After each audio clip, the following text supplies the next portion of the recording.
It's hard to believe that 2017 is almost over, and as in years past, our good friends at the Hazleton Standard-Speaker will be recapping the top stories of the year with their year in review. Here to tell us about it is Mark Katcher, the managing editor of the Standard-Speaker. Mark, it's nice to have you here.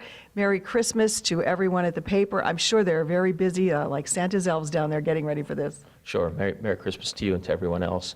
Every year we look back over the past 12 months and try to identify the top 10 stories of the year out of countless dozens of stories that we report on a daily basis. So the staff has voted on its what it believes is the top 10 stories of the year, and we will recap those in our edition on December 31st. I'm not going to give away the whole list here, so maybe we'll just give a few teasers as to what we might be looking at on that date. So a few things.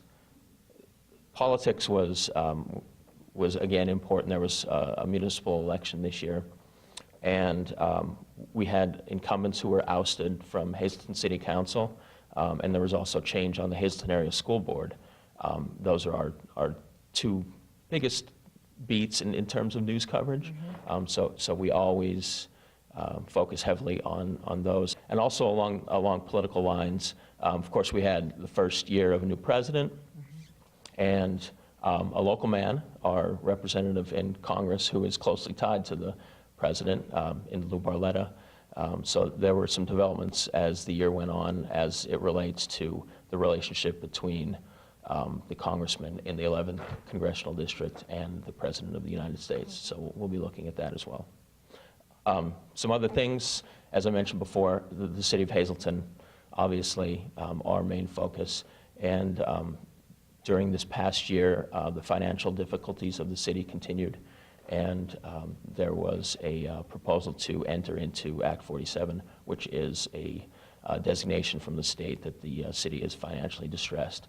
One other thing we'll be looking at, the announcement was made that there will not be a new hospital built for Lehigh Valley Health Network in the Hazleton area. They will keep a lot of services at the existing Lehigh Valley Hospital at Hazleton, the former Hazleton General Hospital. And they will be expanding some services out on the Airport Beltway near the Hazleton Health and Wellness Center. So that was important. And then one last thing I wanted to mention, as we're heading into winter, I thought it would be a good segue. If everybody remembers the blizzard in March, March 15th actually beat the record of the famous blizzard of '93.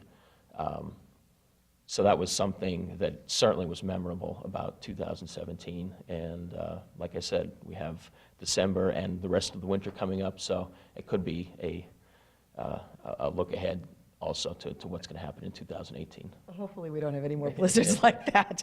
So this is great. You get to see a look back at the past year. You also have photos, the top photos for news and sports as well, so this is also awesome. Right. So the package of the project is not just a recap in story form. We also have our year in photos, which will be published in news and in sports, also online, so that there will be a photo gallery. We'll be asking readers to pick from the top 10 that we present and ask them what they think was the top story of 2017. So those are some of the other things that we're doing along with the top 10. And then one last thing is, of course, the website is big for us now, along with the print edition. And if you go on the website every day, there's a list of the most read stories of that day. I know it's a popular feature because readers, visitors to the site can go there and see what other people are looking at, and they could really use it as a gauge to see what the top news is of the day, other than just looking from the top down on the website. So what we did was we went back and used our analytics, our tracking for the website to see what the most read stories were online. So we'll be giving a top 10 list of that as well in that December 31st edition, and always on standardspeaker.com. All right, great. You really get to see what happened last year, and the year goes by so quickly you may forget, but please check out this special 2017 Year in Review on New Year's Eve, Sunday, for the Standard Speaker in the newspaper, and as Mark said, also at standardspeaker.com.